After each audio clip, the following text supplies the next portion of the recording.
Shit, we got Slash versus Jamar Greene. I'm finna smoke, bro, no debating. You known for fatherhood, good decisions, mastered education. I'm known for battle rap, all hustle, plus I'm caking with a 40. Still press a dent like Ronald Reagan. How they view you? Shit. Impactful to youth, coaching, hella promotion, always ran with the truth. Me, I'm known for brand and see a chick with a cannon like shorty come through. Yeah, you was thinking NBA as a young boy, and I was trying to call somebody's baby boo. You can't style on me. You and your parents opened up 2 bars that I was proud to see. But we one in the same, you know, this perception versus reality. You went to Picktown, 2-parent home, always listen. See, I hit the road, killed niggas on stage, man on a mission. But you was hard to check. But me, I never lost respect. Plus that grind and the passion, it was hard to neglect. Corporate America suited. I rap enough niggas suited when I spark with a tech. Yeah, you ballin' like Dalton, but let me show you how it all connect. It's Slash, nigga.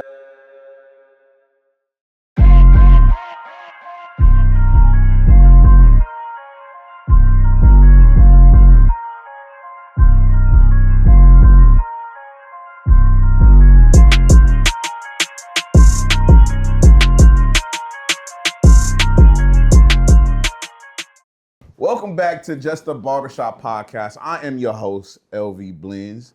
To my right, I got my boy, Big Germ. What up, y'all? To my left, I got my boy, Razor Rat, Dre Rat. Dre Rat in the building. But big guest in the building, it's my boy, J Slash. Slash in the building. What's poppin', boy? What's up, man? What's up, Jay? Yes, Slash sir. in the Appreciate y'all building. for having me, Slash in man. the building. Yes, sir. Yes, sir. Finally here. My God, yes, sir. I can't be Like left what y'all out. doing, love what y'all doing, man. So I just wanted to come and support, but yeah, I'm here, man. Nah, I appreciate you coming through, man. For sure. You got so much to talk about today. And I'm just glad you're here, and I'm glad you pulled up. You know we had T. White in the building. Yeah, you know. that's my dog. Shout out man. T. White. Shout out Sir. T. White, You know, man. This is the second episode we shouting you out, but hey, it's much he love might here. get shouted a lot. He had a good episode, though. T.Y. had a good episode. He had a Man, good what did you episode, take man. from that episode, man? I thought it was good, man. I thought, you know, a lot of people don't know T. White's story. You know what I'm saying? I think, you know, it's been a lot of he say, she say, what really went on. So he was able to break it down, you know, Facts. and just break it down, especially after the injury, because that's when his life changed. You know what I'm saying? Yeah. He had so many aspirations on a certain lane, and then everybody, you know, it's harder for people to adjust. You know what I mean? When you tunnel visioned up. So, Straight up. but I commend bro for, you know, he walked 13 down and came home. He was getting right to it. So Did his thing. yeah, for sure. And he shouted you out for being there the whole time with it. Yeah, man. A lot of phone calls, a lot of, you know, a lot of Yeah, and I think lot that's of stand up. what is that? stand A lot up, of yeah, that's JPays, A lot of collect calls a lot of collect accepted. calls, couldn't miss them. But I always used to tell him like it was like different transitions. Like I always tell him like, you know, if I can't answer the phone to give you a full conversation substance, then I probably wouldn't answer. You know what I'm saying? Yeah. He'd call back, of course. You know what I'm saying? Yeah. But I ain't want to be like just to answer and say I did it and then be like I got to hang up because I'm doing Right, something. right. You know what I Yeah. mean? So he know like my life been still, you know what I'm saying, Yeah. going up as he was. So I was keeping him in the loop and stuff. It was cool though. That's my what's God, up. I'm glad he That's out, what's man. For sure. Yeah, that's stand-up guy stuff, man. Definitely. We don't Definitely. salute the stand-up guys enough. You know what I mean? You Yeah. don't hear it enough. You know what I mean? We Nah, want for to tell sure, you man. that stand-up work. Man, we gotta get some shout outs out the way. You got any shout outs this week, Jern? I'm gonna shout out my sister, Belinda. Shout out to her. She been tapped in. Okay. She been watching. She loved the show. She actually spoke about T. White too. She didn't know who T. White was. Saw that. She was like, I love dude. I think he's great. So shout out to my sister. Sure. What up, Dre? You got any shout outs? Ironically, I was going to shout my brothers out, too. Go ahead, man. Go ahead. I'm still going to shout them out. Shout out Keewan, Keelan, and Damien. You know what I mean? Shout out. Shout out to Yeah, for sure. Rat Pack. Rat Pack. I know you a guest on the show, dog. You got anybody to shout out? I got anybody to shout out? You know, I'm gonna keep it in the family too, man. Shout out, you know, my family, my parents, man, my daughter. Hey. I know she's gonna end up tuning in, man, and she always be messing with me. She my biggest supporter and biggest hater, man. So I'm What sure do we she'll all tune say? in Be on and mess kids. with me about this show at some point. So shout out to my daughter for sure. Shout out to her. We always say kids keep you on your toes, though. They don't do. know how They to gonna lie tell to you when you you in the going wrong left. Oh times. man, They gonna tell you when you go left. Facts. sure. Facts. Like they need to tell you about taking your time and smoking them vapes and doing all the other Here stuff. we go, man. God dang. I'm blinded over here. This boy ski ball head keep. Hey, you got that It's boy extra shot shiny today. today. Like It he is put some extra. oil sheen something on that thing, man. God dang. Put it together today They for get sure. them Achilles heels fixed. Oh, They come talk to me. Hey, what y'all don't know, man, me and Jern go at it all the time. You know, this is just a barbershop podcast. We work together. I see this dude all the time, and he always gotta come with the jokes, man. And it's funny, but it's cool. It's cool. I ain't tripping. But this dude can't guard me. I'm gonna keep telling y'all that. He can't guard me. Yeah, he think he can beat me in basketball. I'm gonna get one-on-one in one day then. Man, he don't want that. Hey, that's stuff. content though. We can pull I'm up. about to Hey, say, Stu, hey, we can pull up to the gym content. and Hey, show hey. this dude. You ain't got no movement. You staying in one spot, and all you want, Hey, get in the all you comments. want to do is Get in the call comments for. if y'all want to see all me he want to bust- do is call for bust his screen ass. all day. That's it. If y'all want to see me bust his ass, You got to y'all get in pause the that. comments. That's nasty work. You got to Yeah, pause pause. that. That's Yeah, nasty pause. work. Hey, but But he that's- called for screens every time, and I don't you need know, no screen. one-on-one, he ain't 1v1, gonna have no I don't need screen. no screen. I Yeah, don't need it'll none. have to be 1v1 because we do got to have a whole shop. Tell him he can't thing. call people off the bench for a screen. He just can't do that. One-on-one, man. On the one-on-one, it's every man for themselves. You know what I Hey, mean? pure shooter, dog. I can create my own shot and I can catch and shoot, so it don't matter. I'll spot you 5. You don't need to spot me. Nice. Spotting Fabi. Wow. Going to what? Come on, Going, Vic. what y'all going to, Joe? You spotting 5, going to 10? Going to 10. For sure. Man, this is just a barbershop podcast where we talk about any and everything. Nothing is off limits. We talk about anything from sports, rap, music, fashion. It gets a little raunchy at times, but Jerm don't know nothing about that, man. Oh, Prue McGrew. Yeah. But I want to introduce my boy Slash. Slash is in the building, man. He's had Yes, a sir. staple name in the city, 614, battling on the battle rap scene. Most significant clash with Danny Myers and numerous other sensational rappers out there. Yes, sir. I want to just highlight you, dog. Man, you did your thing in so many times, time and time again. But I want to highlight and I want the people to understand that this is Jay Slash, but I want to introduce y'all to Jamar Greene. Absolutely. And if you stay tuned in, you will figure out exactly how to separate the two, but understand this is one man. Absolutely. All Yes, right. sir. Yes, sir. All right. If you don't know Jay Slash, he also is a brand owner, club owner, but we're gonna get into that. I'm gonna ask you a quick question, dog. If Yes, we're sir. making a movie, right, and we could start on your life, where would we start at, and what does that look like? Okay. I always say something like that, man. I probably would start this summer going to my 9th grade year. And what school was you at? So I was at Yorktown. Okay. I went to Yorktown, man. I feel like I was one of the best guards in the state of Ohio at the time. Coming in, I was playing for All Ohio. You know what I mean? I was getting recruited by Evansville, Eastern Kentucky, schools like that, going into my freshman year. So I was, heavy. But moving to Pickerington, man, I know it was a situation where I was 3rd on Eastmore's, what do they call it, like the waiting list or whatever. Okay. You know what I mean? Everybody was, Eastmore was like one of them schools in the city, like Top everybody schools. was on that waiting list, Yeah. you know what I mean, trying to get in. So I was really trying to go still play in the city, you know what I mean, because that's all I knew. So when Mom and Pops was like, hey, we're moving to Pickerington, it was a big decision for me, you know what I'm saying? I fought with Mom a lot about it, you know what I'm saying? It was a culture shock to me coming out there and being amongst a different set, different people. And then I always say, that's where it starts, because that was what made me truly like start to understand what's important more than basketball, like image, reputation, how to build rapport, network, you know what I mean? That's what Pickerington taught me. So I always give thanks, man, for my years in Pickerington. But as far as sports, I feel like it was detrimental for a second. And I say that because, like I said, coming out of 8th grade, I was highly ranked. But when it came to Pickerington, the schools were still combined my first freshman year. And so they wasn't allowing people to play up. So as this high-ranked 8th grader, you know what I mean, I have to play freshman as a freshman, you know what I mean? And then you got all these other guys in the city still playing, varsity still playing, you know what I mean, getting J.A.B. looks, and I'm playing freshman. And then as my sophomore year came, Pickerington had a rule where you had to pass all parts of your proficiency test to play. Man, you telling how old you are, brother. Hey, it's all right, man. I'm getting up there. I'm definitely getting up there, man. Graduated 06. Ain't no shame in my game. I'm definitely getting up there. But yeah, man, they had, you had the rules, so I had to actually had to sit out my first 8-10 games of my sophomore year, and so just with those 2 years in between that transition, I fell off the mat. You know what I mean? So I had to kind of rebuild. I was playing AAU, but it was like youth, hops in the league and things like that. It wasn't on the AAU circuit of like all Ohio and stuff. So I think it's just I always start there because I feel like that's where things started to change, where I started to like have to appreciate other things other than sports.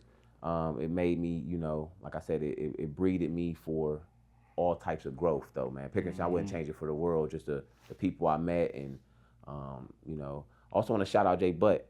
J. Butt took me under his wing, man. Yeah. Justin Butler took me under his wing, and that helped me with my transition big time. You know what I mean? Just how to act amongst a different crowd. You know what I mean? And so yeah, I would start the movie there because I think after that it's a movie. It's a movie after that. It's a movie after that. If I take you back, man, I want to say your junior year, we get a new coach. We get a new coach. Is it your junior year? This is my senior year. Senior year. My senior year. We get a new coach, man. You want to know something even deeper than that, and we'll get to get on that? I had a different coach every year. Oh, man. No, all the way through college. Every single year. Nobody would ever know that. I had a different year. 8th grade. So I was 7th and 8th grade, Coach Murphy. 9th grade, I think it was like, it was postage. It was postage. Yep. Sophomore year was Coach Cook because I was on JV. Yeah. Junior year was postage. Senior year was Grove. You know what I'm saying? Freshman year I went to Glenville State. A different coach. Transferred to St. Aug. That's a different coach. That coach got fired. Now my junior year, different coach. You see what I'm saying? Yeah. And then my senior year, we'll get to that later. Yeah. We'll get to that later. So you know what I'm saying? So it's hard to adjust each year. Everybody having to understand my game. It was a lot, man. Like it was a lot. Yeah. So like I said, I go back to your senior year, and this is my junior year. This is my first year actually getting to play 100% varsity. Yeah. And we go 4-17, fellas. Like one of the worst records in Pickerington history. The worst. It wouldn't surprise me with you on the team. Man. Nah, but I want to go. You was getting burnt. I want to go to that year because I just want to. You talk about like how Pickerington shaped you in basketball and everything. How did such a detrimental season affect you mentally, especially when you're looking for scholarships and looking to move on and make a name for yourself on the collegiate level? Yes, sir. It was a gift and a curse, man. I felt like I kind of seeing the season kind of how it was. There was some outside distractions. You know what I'm saying? We probably ain't gonna talk about that. No, we ain't gotta talk about that. There was some outside distractions, man. But it was also, I think,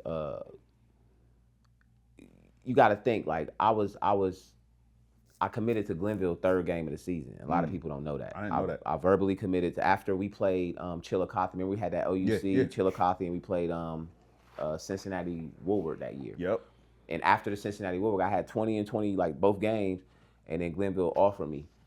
I was nervous, man. You know what I'm saying? Probably jumped the gun. Well, knowing back now, I definitely jumped the gun. Yeah. But I was nervous. I knew kind of how the season was going to go, where the coaches was, and I probably could have did a lot bit better, like with the leadership aspect of everything, man. I think I was just kind of a little selfish and a little. I was like, man, I gotta make sure I get, take care of me because it's about to be ugly this year. So like, man, I'm glad he said, look, you see what he said? Messed up my junior year, and I'm just playing. Yeah, hey, it was ugly, man. He ain't playing. He ain't playing. He's serious. Let me keep it funky with y'all. I remember the Lancaster Gazette wrote an article on Pick Central. Said we had the best backcourt in Central Ohio. In Central Ohio. Like preseason, we looked like one of them teams. But and I remember Coach Groves, shout out Coach Groves, he pulled us aside because the end of the article said, if I have to be honest, they look like some street ballers. Like I'm looking at an N1 mixtape. Yeah, for sure. And that literally was the detrimental of our season. Yeah, because he allowed that to be the narrative. You know what I mean? You had two of the best guards in Central Ohio literally on the same team at the time. I mean, I still say Javante and Evan was a better, like, talented duo, but I mean, me and Ernie was right there. You know what I'm saying? Yeah. I think, like I said, with the outside distractions, the lack of coaching, I think it took a toll on us, bro. And But look, not even just senior year of basketball. Remember, I played football my senior year because of T. White, and we was 6-4, and that's the worst Pickerington's record too. He wasn't on your team, was it? I didn't play He football. said he didn't play football. He probably was the water boy out there. He had some part. But my senior year, like I'm like viewed as this loser, man. It's like I got the two worst records in Pickerington history, probably 4-17 in basketball, and 6. When the last time this football team was 6-4? You know what I'm saying? Like, let me ask you a question because you mentioned it a couple times. You said outside distractions. yes, sir. Could you tell us a little bit about that? I can get into that. Because it seemed like it was it was a thing, man. Like, it's just like I was, I had a sucker attack in high school. You know what I'm saying? I was dating a girl who, I thought I was done with her. You know what I'm saying? And it was all love. I thought I was done. One of my teammates slid through. You know what I'm saying? He slid through and kind of just swept her off her feet at the time. And I wasn't really tripping because I was wilding, as you can see. What I was talking about earlier. You know what I'm saying? I was still wilding, but it was still like.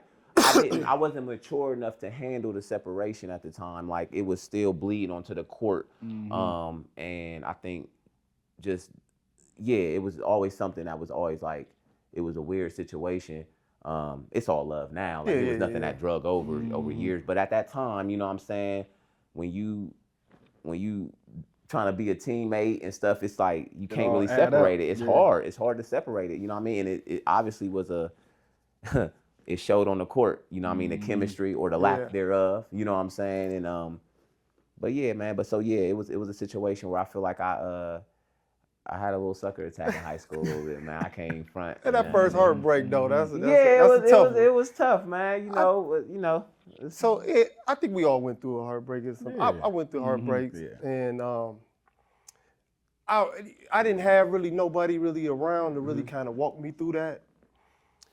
My question to you is, did you have a support system around you, or did you have people to kind of say, all right, this is what you got to do to get through this time right here and get back on your A game? Yeah, for sure, man. My parents always been there for me, in every aspect, man. Whatever it was athletically, whether relationship wise, personal wise, education, they was always been there. So it's an easy conversation, and it was more so like, sometimes you play that game, you gotta understand there's another side to it. Right. You know what I'm saying? Right. That's just that's just how the game go. You know what I'm saying? Ain't no love lost, you know what I'm saying? It was just part of the game. But at that time, I ain't had a separation, I ain't had a balance, so it just bled. Men don't understand that first breakup. Yeah. You always think you the exception. You always Hey, never man, gonna never happen gonna to be me. the exception. I'm playeristic with it. I'm out here getting mine. I ain't never gonna take a loss. Yeah, you Take that first loss like me. Ooh. So let's transition. You graduate. You make your commitment to Glenville State, right? We get to college now. You just said you went through a culture shock in Pickerington. How did that look, leaving Pickerington, going to Glenville State? That's a great question. Same, right? So now you got a little less of the demographics changing on you a lot more, honestly, because you go from Columbus, mixed. I mean, obviously it was more Caucasians and blacks at Central during my time, but it was probably like, as I left though, it probably ended up being like 70-30, 65-35, But went to Glenville State, now I'm in the deep roots of West Virginia. Now the only people on campus that's black is the athletes. You know what I mean? And you having to deal with all types of, that was even more of a bigger culture shock for me, because now I'm like, you seeing people mudding, you're witnessing racism, you know what I'm saying, because of where you're at and just how they treat you, you know what I mean? But, I always say, like, that 5 years really helped me grow, because that's 4 years in Pickerington, 1 year at Glenville State, where I was kind of around a different set of, demographic, and I think it matured me, though, to understand people from both facets, for real, so. What did you have to leave behind to make that growth? You had to leave behind like ego.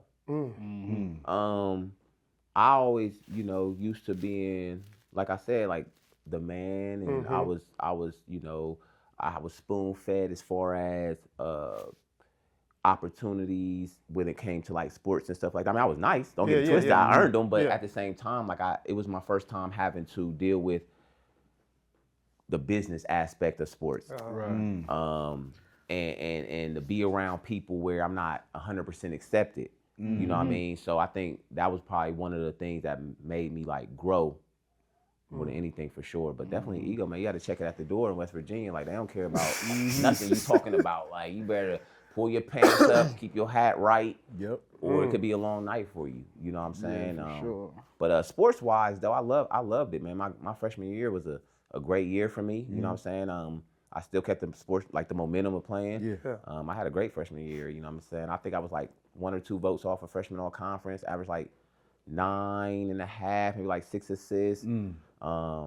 But we wasn't that good neither. Though. So you talking 2 straight years of back-to-back getting her ass, belt the ass all fucking year. Like, I think it was like 7-21 my freshman year, man. So between the last like 3 years, that was probably like 14-80, bro. Between all the fucking football and basketball, it was nasty. That's nasty work. Man. But yeah, it was a culture shock, man. Like I said, it was definitely different than Pickerington. 'Cause at least at Pickerington, I had some relatable people. Yeah.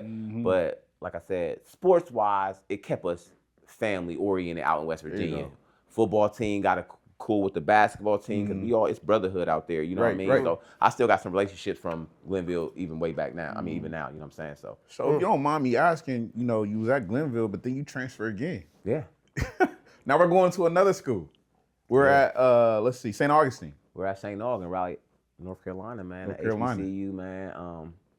Where it made me a man. Like that's shout out to St. Aug, man. I'll never be able to. I don't got nothing bad to say about the AUG, man. Like, you know, that was one of my very important stages in my life where I became a man, I became a father there. It's just a lot, you know what I mean? But father. yeah, for sure. So when I left Glenville, I was just unhappy with the environment. The basketball situation wasn't that bad. I think I seen like 18 out of 25 games. But just the living situation, man, it's just nowhere to go. The nearest mall was 55 miles away. Sheesh. We ain't had no car, you know what I'm saying? We out there grinding, you know what I mean? So it was just it was a culture shock again, like I said. But transferring to HBCU, it was different kind of too, right? Because I've been, the last 5 years, I've been kind of getting back into where it's more of other side. Yeah, you got more white. More white. At the school, and then you went to the. And then I went to HBCU. So what happened was I was at Glenville. I wanted to transfer, and let's see, I played in this showcase for all transfers for looking for Division I, II, or III transfers at Owens Community College.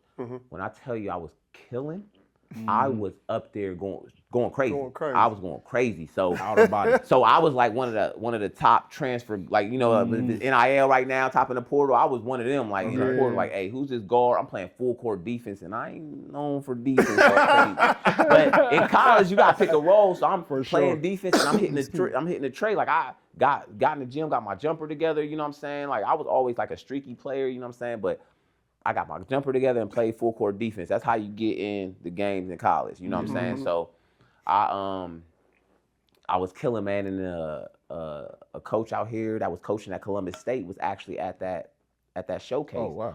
And he gave me a call and was like, man, we're really interested in you, man. We want to come out here and do a visit. And the amount of money they was giving me versus compared to Glenville, it was like, it's a no-brainer. I'm in the HBCU.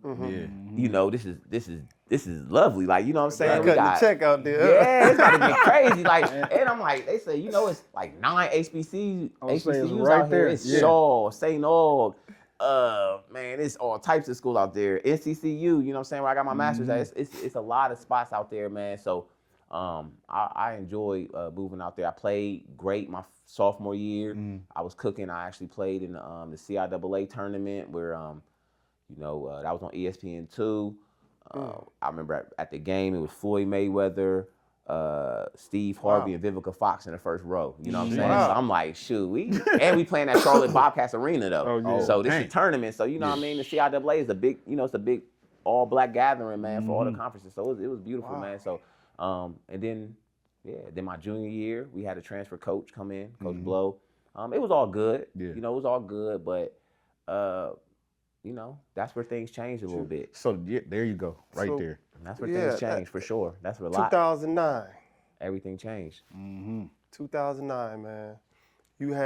seemed like you had a lot going on that was in your favor. Mm-hmm. You had a daughter, now you're a father. Mm-hmm. You're having success on the court, doing well in school. Sounds like everything was going your way. Tell us about 2009 and why things Yeah, went in a different direction. So 2009, man, the first thing that happened, man, was I remember my coach, after my junior year, my coach called me in the office and was like, you know, you've and let's be real, you know what I'm saying? Like summer going to, or that junior year playing, you know what I'm saying? A handful of us got caught smoking weed. You know what I'm saying? Like that was big back, you know, that was that transition where we was like on it, and we was putting it before anything. You know what I'm saying? Like so we got caught smoking bud during Christmas break and had to take a NCAA certified test. You know what I mean? And we had a week to give it to us. So I'm glad they gave us a week. So, you know, we scrambling, trying to get that out our system. So I actually ended up passing it. And he actually let me back on the team. I played after that and everything. Because, you know what I'm saying? You couldn't deny the talent. But it was still like, I didn't recruit you. So you on the thinnest, you know, you don't got no You rope. on eggshells. Yeah, you on an eggshell, man. I didn't recruit you. So any bad vibe that he was getting from us, he was like, that's it. I'm bringing in somebody else from my city. You know what I'm saying? Yeah, So he got his boys waiting. exactly. So he ended up calling me that summer going to senior year in his office and like, you know, we're not gonna roll with you this year. And that was my first time in life that I ever had to do anything without basketball. You know what I'm saying? And so that was early in 09. Like he told me that maybe like, I don't know, maybe like March. How did you process that one? Probably couldn't at that point, huh? Yeah, it was crazy. You know what I'm saying? I'll say that was like in maybe like January of that year, like going to it. Because it was, or maybe that summer. I'm losing the timeline a little bit, but I just know that was the first detrimental thing that happened to me that year. And you know, they always say like death comes in threes or things come in threes. So that was the first thing, you know what I mean? So I'm like, damn, how am I supposed to adjust without playing basketball in college? Then my best friend dies that March. Javante, everybody know, you know what I'm saying? He was probably the best guard to ever come out of Reynoldsburg. Yeah, Javante playing, you know, we was both playing Division II ball, and he called me that night and was like, hey, you know, they just got finished playing 4 overtimes versus who was they playing? Augusta State out of Georgia, and he played for South Carolina Aiken. They played 4 overtimes, got on the bus to drive back, so that's about a 4-hour bus ride.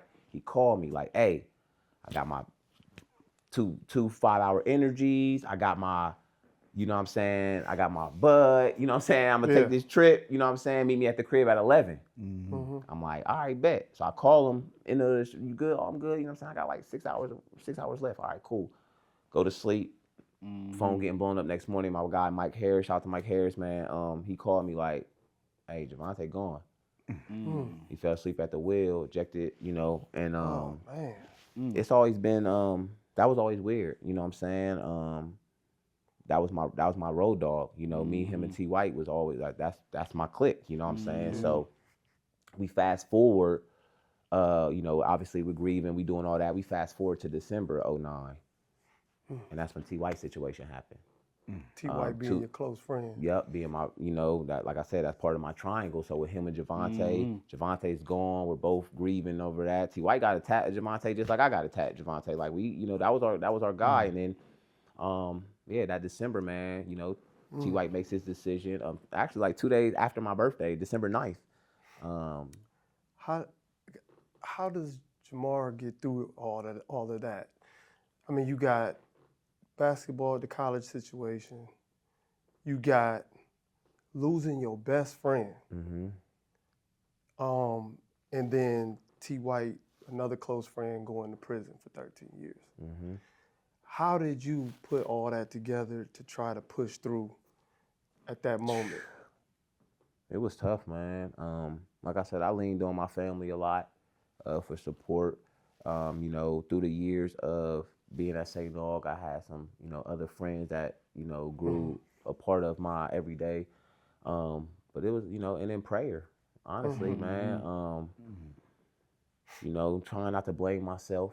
I feel like both of those situations, I could have did something differently, you know.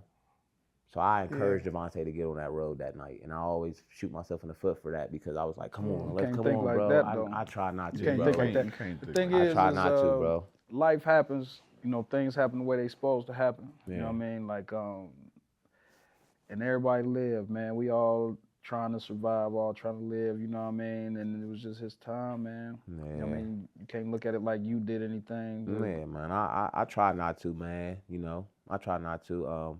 I feel like I could have said some more words to T. White to discourage him from, you know what I mean? I'm Doing not what he saying I did. knew or didn't know. I don't know. But right. I'm just saying, I just, you know what I'm saying? Feel So, like you you know what coulda I'm saying? been there. So that year, but yeah, man, but after that, man, I just think I had to lock in. I had to lock in, man. So because I think it's no basketball no more. That's my crutch. You know what I mean? Yeah. So it's no basketball no more, and I'm dealing with that. So How'd you lock in? I had to understand that it was life after college. You know what I'm saying? And I had to get it. I still had to get it though. And I ain't, you know, this was my first test. It's my first test. Like, what you gonna do after basketball? So I end up. But one thing about where the Slash and Jamar Greene always meshed, the one thing that they probably both had in common was common sense and trajectory. You know what I'm saying? And I knew that like, in order for me to reach greater heights, I gotta like get out of this grieving stage and lock in so I can, you know what I'm saying, reach my goals. So yeah, I took an internship with this well, I was blessed to get an internship with this sports management company, and I was doing like tax returns and income statements for like professional athletes. Like I don't know, we had Dante Culpepper on our roster. We had at that time it was a couple other guys. Can't remember off the top of my head, but just being able to kind of transition my thoughts, like basketball's over. You know what I'm saying? Like I thought I was gonna play overseas. There was a point in time, like I said, you was thinking of the NBA as a young boy. Yeah. You know what I'm saying? I thought I was right. going to the league for a point in time, probably from like 8th grade to like junior year. I still thought I was going to the league for real. So to try to do something else with my life, it was the biggest thing I could have did, man. Just life without basketball. And it made me like lock into like the man on the mission stage. Yeah, I was about to go there. How long did you do that with the I did an intern thing? internship for probably like a year, like 6 months. But I was also like, I had my daughter. I actually had my daughter in 2012. I know we Got had you, got you, said yeah. that. So I had my daughter in 2012. But like during that time, like I was teaching. First grade, I taught first grade. You know, so I got my bachelor's in sports management out of St. Aug. But I ended up teaching at a charter school where they like, you know, they look at your experience of if you dealt with youth, they'll put you, you know, your charter school, they'll put you anywhere. Right. But I was doing charter school. I was taught first grade for 2 years, but I was also I was doing I was working at Cracker Barrel in the South. Oh, I was the only man. black dude server for 3-4 years. Nobody knows that. You know what I'm saying? Wow. That's I dope, was though. I was serving tables, getting money though. They was Yeah. racist as heck, and I was getting money. I ain't care. Like I'm coming in there 9 to 9 on Saturdays and Sundays, getting money. I was probably getting like, you know, so that's how I was like taking care of my family at the time. You know what I'm saying, with the teaching salary, and then I was light, but doing that, you know what I'm saying. So, but then I took a year off, and then I enrolled in NCCU, North Carolina Central University, to get my master's in recreation administration, focused on youth development. And I think like just putting education first and knowing that like, all right, basketball is over, it's time to lock into something else. That was probably the biggest decision I like made for myself, honestly. So what year is this? So so I graduated in 2010, 11 year. I took a year off, and then got my I started my master's in like 13, 14 summer, and then I ended in 16. That's when I moved back to Columbus. So I was in North Carolina from 07 to 2016, 9 years. Dang. So why did you come to Columbus? Why did you come back to Columbus, rather? I felt accomplished, man. You know what I'm saying? I'm not, you know, if we dig a little deeper, you know, me and my the mother of my child, we had broke up. and that started the first year of separation. So they're from Winston-Salem, and I was living in Raleigh. So we was all living in Raleigh together. Once we broke up, they moved back to Winston-Salem, which is probably like an hour and 45 minutes away. So now I'm literally by myself now. You know, I'll still go see my daughter every chance I got, but I'm by myself. So the motivation to stay there, all my boys went back home after college, we graduated. You know what I'm saying? I'm the only person that got my master's, so I'm staying out there still cooking, but you know, it's just different. It's just different at the time. So once I left, or once they left, I kind of adjusted to like, okay, I'm gonna stay out here for one more year, you know, finish school, got my master's, so I'm coming back to Columbus loaded. Got 2 degrees. I can go back home, you know what I'm saying, and then start trying to venture out from there, and then So Oh, I'm sorry. I just wanted, he spoke on Man on a Mission. Yes, sir. I just want to know, I think that's a dope slogan and a brand. I just want to know where that came from. Okay, yeah, I don't think we've gotten the battle rap yet. that's what we was going 2015. to. 2015. 2015, man. Yes. And you know, it digs even like T.Y. to laugh because like I've been cooking people at every level since I was 10, 11 years old. I said cooking them. Cooking them. Middle school was battling. High school, I think I battled like Quadri or Quadri brother, or whatever. You know what I'm saying? J.A.B and all Yeah, that. J.A.B. I battled in Glenville. I used to stop parties battling this dude on TJ named TJ. We was it's on YouTube. At St. Aug, I battled some track dude. Like I never stopped battling. That's one thing that kind of. But that's to answer your question, man. Man on a Mission came from that, like the just going around and Well, I guess first, what got you into battle rapping? Okay. That's probably a It's crazy better because I rapped transition. my whole life, right? Oh, so okay. I've rapped my entire life, man, since I was able to put words together. My first rhyme, man, shout out Jerome Hager, because he know, it was, I'm outrageous, contagious, my candy boss ain't outrageous, see all these pages, got pages, I rap on millions of stages, and I was like 5th grade, you know what I'm saying? Like, so I've been rapping for a minute, man, I just really just never stopped, and then obviously the cliche of like playing ball and rapping and stuff like that was always, you know, on my back, but yeah, man, I've been battling for a while. I think where it started from was just like not having much like substance in my verses when I would like rap on tracks and stuff, like swag rap and not really having much to talk about because I'm like, I'm not in the streets, I'm not gonna, you know what I'm saying? I mean, I think, you know, battle rap allow you to like expose yourself a little bit more, I will say, you know what I'm saying? Because it's a little bit more accepted, but on the verses, they gonna like break down what you're saying. So I was like, I mean, I was just swag rapping for real. It wasn't really, it didn't really mean nothing to me for real. So I just found my niche, you know what I'm saying? I'm a competitive person naturally. And I think the things I was saying in my verses kind of translated into being able to battle rap, you know what I'm saying? So yeah, man, 2015, my homeboy Major Greene, we was in this rap group called Eye Candy out in North Carolina, Eye Candy Productions, and one of his boys was like, man, you brought this Midwest dude in our group, cooking.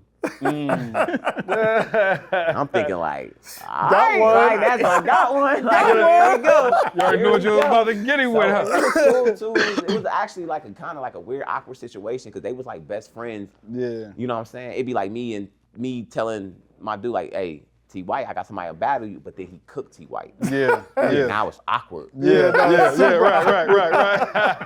So yeah, he put me, you know, and then it started everything, man. We rented a venue out. We set it up, just me and him. A bunch of people came out. We split the door, and that started it, man. Just to get that reaction from the crowds. Can I say this, man? 11 years later, man. Battle rapping is it's a different animal right It's there. crazy, dog. I watched your battles and it just made me think like I've kind of put my feet in your shoes, right? And I'm like, man, I don't know if I can handle that. Yeah. Right? And I start thinking like to be able to do that sport, because it's a sport. Oh, it's a sport. Oh man, you gotta come with the poker face. Yep. You gotta come with the chess mentality. Like you gotta be prepared, Man. to take all the bullets, you know, and then for sure. you thinking of stuff to counter. And I'm like, yo, you stacking your rhymes. I don't know if that's the right way to say it, but you stacking your bars to make a point, you know, to counter what somebody else is saying. And I was like, yo, what level of skill is that? Like, Yeah, it's And- crazy, man. Tell me about that, like Yeah, man. It's battle rap is it's crazy. it is. It's crazy, man. You know, you got as men and you know women battle rap too. So shout out to the girls that battle Yeah, rap. But as men, shout we're out to already the naturally ladies. competitive. You know what I mean? So when you when it comes to rapping has always been like who's the best. You know what I mean? Whether it's battle rapping or who got the best verse or whatever. So I just think, man, I entered a sport where it's no holds barred, man. It's a lot of crazy things that they're gonna say to you, a lot of angles, a lot of anything that you have in your life that could expose you to make their rhymes sound better. It's crazy though, man. You gotta have tough skin. You gotta understand the sport within itself though too. Like you gotta understand what you're getting yourself into. Like That's an understatement. Because I can't have no nigga spitting in my face. Like, yeah, I mean, you I'm definitely talking about like now, right let's here. let's though. talk about it though, because there's a lot of boundaries that people shouldn't cross, and they do, and there's bad results out of that too. Don't it's not. I always say it's a pro and con. So you never see as many black people from different states that never met each other congregate as much as battle rap does. I love it for the black community, man. Seriously. But in that same sense, it still gets it could get crazy sometimes, which it doesn't. 90% of battle rap smooth, no drama. They accept what's being said, and but there's 10%, which 10 out of 100 battles, somebody gonna get smacked up, talking too crazy. Yeah. So people get punched, talking crazy, too personal. You know, it's some I guess you want to say like deal breakers or shit that push, you know what I'm saying? Like talking about dead family members or children, naming children. You might say like, oh, your daughter, da-da-da, but if you like name my daughter's name, it's a little issue. But like my first battle, nigga said my daughter's name. I'm like, oh shit, this is what I'm getting into? This is crazy. Like how you know my daughter's name? Who explained all this stuff to you? Like how do you understand the rules of It's engagement? not no rules really. It's just you just gotta understand the culture. You got to understand what you're getting into. You got to do research. You got to understand, like, it's almost like verbal UFC. Ain't no, we could be friends. I'm still going to pound your face in, though. You know what I'm saying? I'm going to still pound your face in, though. And you'll be bloody and all that.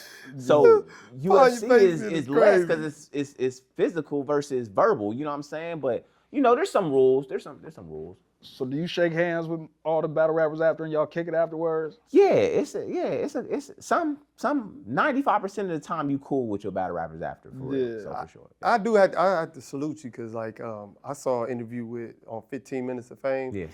I think it was after the Riz battle. Yep. And it got real kind of heated. And I think he was doing a little too much, you know. And I thought you handled that so well. Even in the interview, you know, you was like, you know, the guy, I guess he asked you something about, you know, it was getting kind of testy. Yeah. And you was like, you know, I ain't gonna never let it get that far. I go too far with it. You know what I mean? And I said, dang, I gotta salute that brother because, yo. Yeah. I mean, I bring an entourage, so if it get crazy, we get crazy. But no, man, like I said, a lot of people disrespect the sport. Like, you would be surprised how, like, you talk to each other that way, and then go to the bar and get a shot together. That's just how it is. It's just another sport, man. It's a sport. It's a sport. It's like anything else, man. I mean, you got guys hooping and going at each other and stuff, and they in the club the next day together. You know what I'm saying? I was gonna ask you that. Like, I know we working on a timeline here, but did battle rap replace that like competitiveness you had with hoop? Like, absolutely. Is that like absolutely what switched that? Absolutely. Now I will say, you know, I was doing both at a time. Right. But once I got my car accident and wasn't able to play ball no more, I definitely focused more on battle rap to feed that hunger. Because I signed with RBE in 2022 and I got my car accident in 2020. Hey, clap that up, man. Come on. For real. Yes, sir. For sure. Hey, For salute sure. to you, man. That's the face of RBE for a minute. But say that again. They've been calling you the face of RBE for a minute. Oh man, you know, I was definitely one of ARP's favorites. I'll say that. You know what I'm saying? I was definitely one of RBE's favorites, man. But you know, it was a process, man. And take us to the 2020 though, the accident. Yeah. Because I know that was major. Yeah, that was crazy, man. I was in Pickerington, you know what I'm saying? It was October 16th, 2020. I had just, past Sunday, I had just gave 30 ball at where they playing up at North right now, up north right now. Don't tell me the YMCA, Mott man. or, Not Mott, but like the other, we're like Zayante and all them be playing at the little leagues and stuff. Oh, they be the playing. Kingdom League? the Kingdom League, Not Kingdom, what's the Brick new? League. He don't even know the YMCA, man. Yeah. I don't know. Cut That's it out. all he know. Hey, Vic, we gotta get you out here, man. I said, Stu, line it up, bring the cameras. Yeah, it's go time. It's go time. He want me It's to, a lot of people. He want Yeah, him to put it's the It's a whole lot together. of people who got to get to work, Nah, though. you gotta So- get them together. But what'd you say? You said oh, I was hooping. Yeah, I was hooping, man. But like right before that Sunday, I was giving buckets, man. But like so that October 16th, definitely another chapter in my life that changed, man. I got in a car accident. I T-boned a UPS truck out in Pickerington, man. I broke my patella in 4 places. And then my patella ended up going inside my quad. wow. And so, yeah, I wasn't walking for like 8 months. I had a cast on, had to relearn how to walk again. You know, but it's a blessing though, man. I was able to keep my legs, you know what I'm saying? And there's a lot of people who have had, you know, situations where they, you know, amputated, and it was just blessed to be able to save it. But ever since then, I haven't hooped, man. I have not touched the ball since October 16th, 2020. It's hard to pivot, it's hard to cut, it's hard to like jump up and then down and land with confidence. Now like I said, I'm blessed I'm able to walk. I could jog a little bit, you know what I'm saying? You But said as like far with as, confidence. So, but yeah, man, so from that accident, I had started my brand. You talked about Man on a Mission. I actually started my brand October 1st. So I'm 2 weeks in the brand, I'm excited about it, and then boom, this life-changing situation happens, and now we here, you know what I mean? So now I have to try to present the brand like social media wise. I can't be as mobile with it. I can't, you know, I'm not as confident no more because I'm in a brace and I'm on Facebook like, please buy my hoodies, you know what I'm saying? But by the grace of God, man, I was able to really catch a wave with my brand because, you know, it's for everybody, you know what I'm saying? You put Man on the Mission on, you motivated and encouraged for that day. You know, there's people that call me literally saying, hey man, I got a vision for the day. I put my hoodie on and I think I'm gonna go get it. Like just from the hoodie, you know what I'm saying? So I didn't put Slash on the mission. I tell people all the time, like if I'd have made it more personal, it wouldn't have did 90% of the sales it did. But Man on a Mission has definitely been a brand for the people, and it's been, you know, it's been rewarding, it's been lucrative, you know what I'm saying? All of the above, you know what I'm saying? So I'm definitely appreciative of it. But I would say like my car accident was something that really like showed my resiliency. And you know, so now it's no basketball. So life without college basketball, life with my first time of not playing basketball was back in, you know, 09, 010. But now I can't play basketball at all. So now it's like, what do you do? It's a You know what I transition. mean? And so now that's where Man on the Mission came and started focusing on the things that, you know, my brand, So Man on a Mission, it embodies what? overall grind, journey, understanding that if you have personal accomplishments, you're hitting your goals, but then understanding that there's higher heights to reach. The mission's never over. You know, you can every goal you have has a layer to it. And so you got to deem what success means to you, for sure. But besides that, just all grind, all journey. Understand it's gonna be hiccups. Understanding that, and you gotta appreciate them though. That's what that's what builds that character. Is going through those bumps in the road. You know what I mean? So, Man on a Mission. You know, the mission ain't never smooth. Right. But you gotta just keep grinding to get there. You know what I'm saying? Then you gotta look back and look at that checklist. Yeah. I think a lot of people forget that. You gotta look at that checklist, man. And then you get so caught up in the moment, you gotta look back like, damn, I'm gonna accomplish some shit. I think us being barbers, we definitely can relate to that. You know what I'm saying? Like I try to understand that like you got to celebrate your wins. And us as men, us as black men, we don't never really celebrate our wins. We always like, all right, I gotta keep going. I gotta keep going. There's more to be done. But sometimes, like you just said, you gotta look back. You gotta be like, man, look how far I've come. Absolutely. Look at what I've done. Now I have so much more to do, but look what I've accomplished. Like you said, you checked off.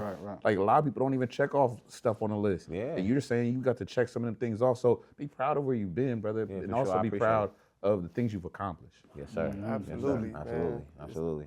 Yep. But I know Dre has some questions about your other business, the bar. Yeah. Oh yeah, for sure. What made you pivot into getting a bar? Yeah, man. Shout out to my parents. You know, without them, this wouldn't have been a thing. What's You the name of know, your bars, bro? First, tell the people. Yeah, absolutely. So we got two. So we got Retro Lounge. Retro Lounge. That's located on 1714 Zettler Road, east side of Columbus. You know, that's been a staple in Columbus for a while. Facts. We was able to be blessed to be a part of, you know, taking over the ownership of there, and we've been doing that since May 8th, 2023. It's been a blessing, man. I'm really appreciative, you know, our staff, the grind that we put through to try to get to where we're at. We actually were just awarded with 2025 Bar of the Year for the Mid East. Oh, that's So, dope. yeah, man. man. Congratulations Thank you, again. Congratulations, dog. You know, shout out to my parents for sure for putting me in a position to be successful, and you know, that's what it's about. Nepotism a little bit, right? Nepotism a little. Nothing wrong with Hey, it. Jerm though. just heard that word for the first Hey, time last week. people need to understand People that. need to understand, but the black community need to understand more so than anything. You know what I mean? Man. That it does exist in our community as well. So I definitely appreciate that. But then we have another bar that we got June of 2025 called Rewind Lounge. So it's formerly known as Platform. We off in Whitehall. So we got two bars, man, and you know, we actually was going to do an after school program. We looked at me and my mom was doing, like, she was like, hey, you wanna, like, I just want to go into business with you. I just like, like, you know what I'm saying? Like, mom came to me, you know what I'm saying? Like, mom seen emotions. You know what I'm saying? And she was like, you know, and I never really, you know, worked with my mom at this capacity, you know what I mean? Which has changed a lot of, you know, we're business partners now, and it's a little different. You know what I'm saying? It's been my See a mom. different side of her, huh? Absolutely. I love you, mom. Shout out to Mr. Greene too. Shout out to your dad. I'm Mr. Greene's backup barber. I ain't his real barber. I'm his backup barber. You know what I mean? That's my guy, though. You know, shout out to my parents though. But yeah, man, it's like I said, it was a blessing. We was looking for after school program, but they was you know, actually doing some behind the scenes work for Retro. And then when it was time to sell it, you know, my parents was like front line because of the behind the scene things they was getting into. And yeah, it worked out, man. She asked me, I'm like, you know, let's try it. And I had momentum, you know what I'm saying, with my brand and then my support from the community and things like that. So like, what could I bring to like the more of the night scene? We're going out. We're going out, family. Me, mom, and dad, we was going out every Friday for a while. So, you know, he been taking her on dates since they got married, right? Bro. Every Friday, huh? Every Friday, Every man. Friday, like clockwork. Mom and dad got married 6 months after meeting each other. Wow. Or I They wouldn't say was meeting, lit. but dating. 6 months after dating, 40 Okay. years later, man. So I'm definitely happy for my parents, man. Hey, That's Yeah, good for stuff, sure. man. That's a good You that's know, a look, blessing. that just made me think like that. That's some good stuff, man. Because like we don't hear those stories a lot. Yeah. Like what you can actually do with mom and dad. Yes, man. You know, kids with their parents can do amazing things, Absolutely, man. And it just shows, man. And shout out to you, you know, to being able to take the guidance from your parents. Yeah. And shout out to your parents for guiding you. Absolutely. You know, and what I'm being there saying? for Giving you, man. opportunity too, you know what I'm saying? They could have did anything else, Right. man. I think we're a great three-headed monster. You know, dad is love the people. Everybody love dad. He kissed babies. And Yeah. Mom, Yeah, we got love for your dad. Yeah, oh yeah, that's pops, man. And then, you For know, real. then you know, Mom Dukes, man, like behind the scenes, administrative, keeping them doors open every day. It's a struggle, man. You know what I'm saying? We got a lot of things that come up. You gotta have resiliency in this world that too, because industry. a lot of stuff can knock you off and you like, you know, just make you feel like you want to give up. You know what I mean? It's a tough grind. Yeah, for sure, It's for a sure. tough And then business model I'm there. over operations, so just making sure that people enjoying themselves each night and making sure that people or staff is, you know, doing what they supposed to do. And yeah, so it's a good business, man. But yeah, it was kind of it wasn't random because they was, like I said, they was supporting the bar prior to, but I wouldn't have never told you 5 years ago I was gonna be a bar owner in Columbus, Ohio at all. Now you done branched into doing events and all that there. You doing the battles Yeah, At the man. You got one yeah. coming up, right? Yeah, I do, man. Shout out to Ghost, man. Shout out You know, Ghost. Ghost Shout is out. one of the artists who signed to URL, which URL is Mm-hmm. the #1 league in battle rap from Columbus. So when I signed to RBE, you know what I'm saying, and he signed to URL. So it's like the two biggest names that ever come out of Gotcha. Columbus, man. We actually have a 2-on-2 coming up April 18th against Yes. Ace Amin and Swervo.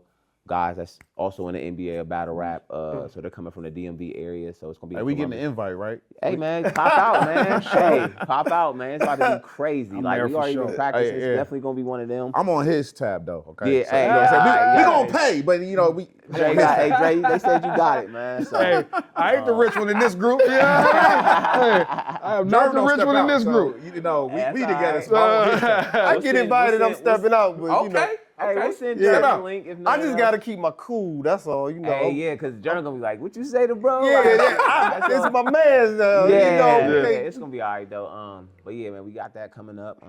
Yeah, man, and then also the 19th, we're having a battle at Retro venue. So Oh, this is damn. the first time that I'm venturing out of battle rap and using my, you know, my building and my, you know what I'm saying, for an actual venue. And I'm excited about that, you know what I mean, to Yeah, kind man, of people gotta come out get here into and battle support. rap and for the business side of things too. Yeah. Yeah, yeah. You know what I'm saying, to be able to have something for people to, you know, come to and yeah, it's gonna be crazy. I'm excited for it though. So Yeah, we excited. then I got a battle in June that's coming up. I can't tell no names or nothing. I can't, but it's about to be stupid. can't though, get so exclusives. I Can't get get no exclusive. You but can't give us the- I can't give y'all exclusive because you know why? Because contracts ain't signed yet. Oh, So okay. They get Yeah, fishy, they ain't inked the like, deal. at that upper level, they get Yeah. a little, you know what I'm Yeah. saying? Yeah, when the yeah. contracts ain't signed. Hey, but, handle your business, man. We understand. yeah, absolutely. But Yeah. when it come out, y'all be the first to know, man. Just a barbershop for sure. Man, Yeah, we for sure. appreciate I you. will say that you've been keeping battle rap alive for a couple people. I ain't been enthused to watch very many battles. I've been watching your battles for maybe the last 2-3 years, maybe, and I rock with them. It ain't really been too much for me to watch and battle though. Yeah, You know, it's a battle different. rap. It's different, man. It's a different. It's lost a little momentum, but it's a very respected sport, man. And it's if you stay in tune, you'll appreciate it for sure. But I'm at the end too. I'm at, you know what I'm saying? I'm at the diving board, but I'm 40 plus battles in. You know what I mean? A lot of people don't know that. I done battled Man, everywhere. that's in veteran the country. status, right? Yeah, oh yeah, for sure. You bet. Yeah, I can't even get my rhymes together. I'm like, what's going on? Yeah, but no, but that's a part of it though, like the preparation. Yeah. So it's three. I always say it's three aspects. You got to write, you got to memorize, and you got to perform the day of. And that's just it's a lot to it, man. It's a lot. You gotta with outside. You still got to work. You still got distractions. You still got adversity that you're dealing with, and you still got to figure out a way to like do your lock in. shit. Shit, and I always say it used to be time rounds. When did it start being like these I mean, long it's supposed rounds? to be time rounds, but a lot of people like, well, it just depends. Like, it's 1-rounders and 3-rounders in battle rap. You know what I mean? So you got 1-rounders, that's probably like 5 minutes. Then you got 3-rounders, that might be 3 apiece, 3 rounds apiece, or 3 minutes per round. So it just depends, but people do go over, bro, and that's the problem. Like, especially if you're getting cooked. You gonna be like, man, he rapping hella long, and, you know what I'm saying? Like, you cooking your dumb ass. That's why I feel like it feels He was long. looking for stuff. He like, I Yeah, got feel some longer gotta than be. it is, but yeah, for sure. All right, man. We always like to close things up with some game. So I want to know, like, what would J Slash tell Jamar, 16-year-old Jamar, back then? What would J Slash tell young Jamar? You know, take advantage of your atmosphere. Politic with the necessary people you need to politic. Network with the people you need to network. You know, try to stay out of negative narratives. I think that's something that, like, even though I was hooping with one of the men, I still was like caught up in different little small stuff that may have like tainted my image a little bit. So just staying on point. Work harder. Wow. I don't think I really, like, a lot of people, I was just naturally talented in everything I did. You know what I'm saying? I played football for 1 year, got like 3-4 Division I scholarships, you know what I'm saying, offers, you know what I'm saying, just at corner. I ran track and stuff like that, but I never worked on nothing. Like I you know what I'm saying, every so often, just because, you know what I'm saying, you gonna hoop, we'll go, me and my dad to go, you know what I'm saying? My dad always like kind of like beat himself up about that. Like he should have like been like forced me to do things, but they gave me the option so much. And then once girls got involved, you know what I'm saying, I kind of lost focus on my grind. So I would say, you know, lock in. The girls is always gonna be there. Put that pain in, do a lot of things that other people weren't doing. Because your talent, like if you'd have mixed your talent with your work ethic, there would have been no question about, you know, D1 and you know what I'm saying. But I think going D2 2 times was where the level I was at for what I was doing too. You know what I'm saying? So for sure. All right, my last question would be, where can people tap in and with the brand Man on a Mission? Yeah, for sure. So I got Instagram @/in-the-building. I got Facebook, Jamar, J/Greene. You can tap in with me anytime.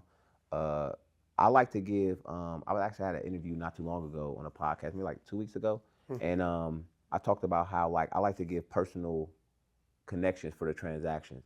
A lot of businesses will have a website. You know, you can manipulate your style on the website and stuff, but I like to like give my personal information out so you can hit me up, and it's like it's a personal transaction. You know what I mean? Now you're like build more rapport that makes you want to come back. You know, a lot of people, it's on the computer like, oh, I $65, put your card in, boom. But you actually hitting me up personally, like, hey, I need this size, this color, and then it's just building relationships. You know what I'm saying? Relationships go a long way. So I kind of got a different style of everything is customized. You know what I mean? So if you got some shoes that you want to match up with, if you just, you know, size, color, I could do that for you. And it just builds more rapport, man. I just appreciate that connection. Drop some merch off here to the shop, man. I will definitely bring some merch to the shop, man. I will definitely. Y'all all let me know y'all sizes, man. And I'm gonna get y'all something on the house for sure. I got y'all. But hey, we're gonna wrap this up, man. And I appreciate you coming through, Sure, man. man. Hopefully everybody I'm stayed excited, to man. the end and got to know who J/ is and be reminded of who Jamar Greene is. Yes, sir. Absolutely, man. Hey, we appreciate you coming through. Hey, so big much. salute. Big Thank you salute, for man. I coming love what here y'all and doing sharing. too, man. Keep it up. You know what I'm Appreciate saying? it. You keep it up too. Yeah, for sure. But it start like this though. You know what I mean? A vision, and then keep it going. It's gonna be some bad times, good times, not a lot of views, a lot of views. Yeah. Keep pushing it though, because every person ain't hitting a like that see it though. Right. Remember that. Right. You know what I'm saying? Appreciate So, you, bro. dog. For sure. Appreciate you. Definitely. That for sure. Pleasure having you on the Pleasure. platform. Yes, I am your host, LV Blends, and we signing out. I got Big Germ. Peace. Yep, I got my boy Razor Rat. Razor Rat the bill. And Slash is out of here, man. I appreciate you, dog. Niggas know. Yes, sir. In the Man on a comments. mission. Y'all know the rules. The man up or get missing, man. Hey, yo, Yeah, sir. yeah. And we out. Peace. Nacho.